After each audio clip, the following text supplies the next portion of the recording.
اعوذ باللہ من الشیطان الرجیم بسم اللہ الرحمن الرحیم۔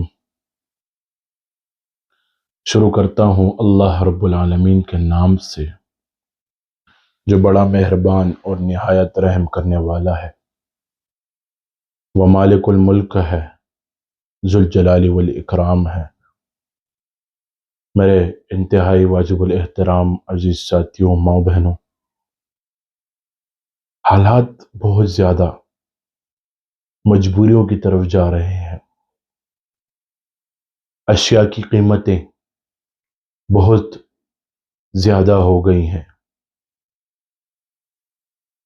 پیسے کمانا دشوار ہو گیا ہے، مشکل ہو گیا ہے۔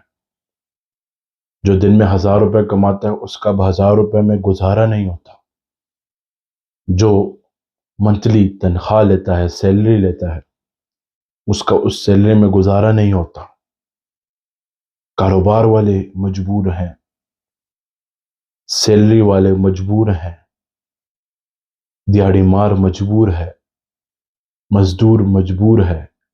ہر طبقے کا بندہ مجبوری کے ایک عالم پہ ہے۔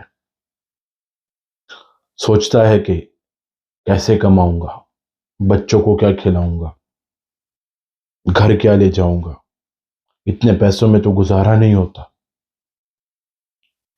ان ساری باتوں کے پیچھے ایک حل ہے اور ایک وجہ ہے۔ وجہ یہ ہے کہ اللہ رب العالمین کی ذات ہم سے ناراض ہے۔ غربت آنے کی وجہ، مہنگائی آنے کی وجہ اللہ رب العالمین کی ناراضگی ہے۔ آج اللہ رب العالمین ہم سے ناراض ہے۔ دکاندار کو دیکھا جائے،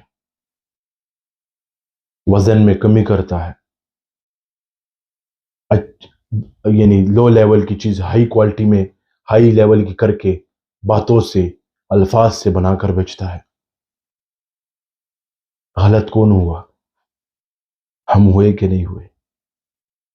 کپڑوں والوں کو دیکھو، اسی طرح شعبۂ زندگی کے ساتھ جو تعلق رکھتے ہیں، کاروباری طبقے کے ہر قسم کے لوگ اپنے گریبان میں جھانک کر دیکھیں کہ وجہ کیا ہے۔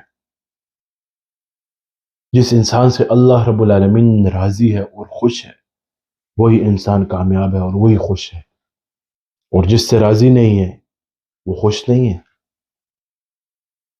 پریشانیوں کا عالم بڑھ گیا ہے، وہ بڑھ رہا ہے مزید۔ اس میں آپ لوگوں نے کیا کرنا ہے؟ صلاۃ توبہ کے نفل پڑھنے ہیں۔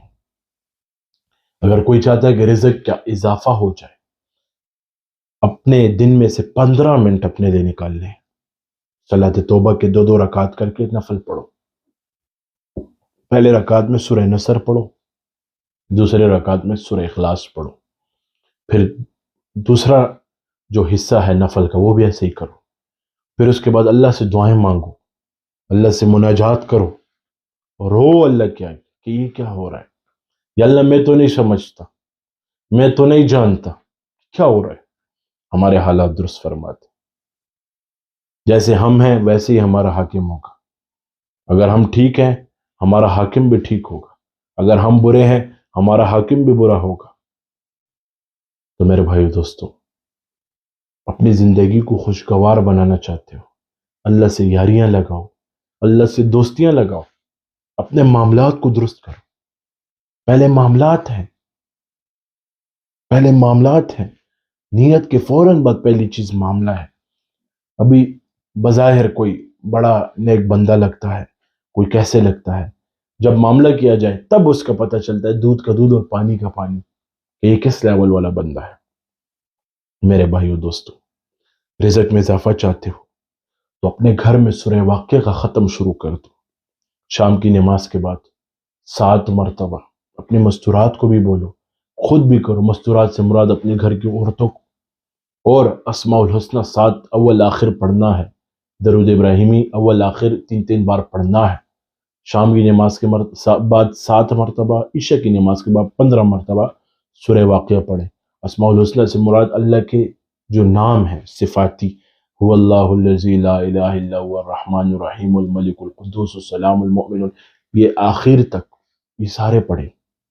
سب لوگ اس کا معمول بنا دیں اور توبہ کے جو نفل صلاۃ توبہ ہے یہ معمول بنا لے، حالات مزید خراب نہ ہو جائے۔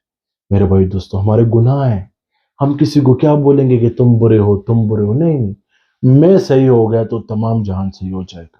اگر انسان یہ سوچے کہ میں صحیح ہو گیا تو تمام جہان صحیح ہو جائے گا، میں صحیح ہوں تو سب صحیح ہو جائیں گے۔ دیکھیں، اگر انسان ٹھیک ہوتا ہے لوگوں کو ٹھیک سمجھتا ہے، اگر برا ہوتا ہے لوگوں کو برا سمجھتا ہے۔ اپنے اندر کے محاسبہ کرو، اپنے اندر کے جو اعمال ہیں ان کو درست کر دو، حلال اور حرام کی تمیز کرو کہ حلال مال کون سا ہے اور حرام کون سا ہے۔ ابھی ہمارا ایسا زمانہ چل رہا ہے کہ نہ حلال کا پتہ چلتا ہے نہ حرام کا پتہ چلتا ہے، ہم کھا رہے ہوتے ہیں۔ ان باتوں سے گریز کرنا چاہیے، حلال حرام سے گریز کرنا چاہیے اور حلال کی طرف رجوع کرنا چاہیے، کیونکہ میرے بھائی دوستو بہت عجیب وقت ہے۔ جس کے پیٹ میں 1 روپے حرام کا ہوگا وہ جنت میں نہیں داخل کیا جائے گا۔ جس کے پیٹ میں 1 روپے حرام کو 40 دن اس کی نماز بھی قبول نہیں ہوتی۔ آج ہمیں کیا پتہ کہ ہمارے پیٹ میں حرام ہے کہ حلال ہے؟ تو ان باتوں کا محاسبہ کرو، ہر چیز کی تمیز سیکھو، اپنے اندر ایک غیرت پیدا کرو، دین کے لیے غیرت پیدا کرو۔ لوگ تو کہتے ہیں میری غیرت، میری عزت نفس۔ دین کے لیے عزت نفس پیدا کرو، دین کے لیے خود کو اٹھاؤ، دین کے لیے عزت کو دیکھو۔ جہاں دین نہیں وہاں عزت نہیں، جہاں دین نہیں وہاں عزت نفس نہیں۔ میری غیرت، میری غیرت، دین کے لیے غیرت کرو گے، خدا کی قسم اٹھا کے کہتا ہوں تم دنیا کے سب سے سرخرو والے آدمی بن جاؤ گے۔ اور اگر دین کے لیے نہیں کی غیرت، دین کے لیے عزت کا خیال نہیں کیا، تم دنیا کے سب سے بے عزت اور ذلیل آدمی بن جاؤ گے۔ تو میرے بھائیو دوستو، میں نے وظیفہ بھی آپ کو بتایا ہے، صلاۃ توبہ کے طریقہ بھی آپ کو بتا دیا، اس پر عمل کریں اور پڑھیں۔ اچھی بات کو آگے پہنچانا، شیئر کرنا، یہ صدقہ جاریہ ہے۔ اللہ رب العالمین ہم سے راضی ہو جائے۔ وما علینا الا البلاغ۔ جزاک اللہ۔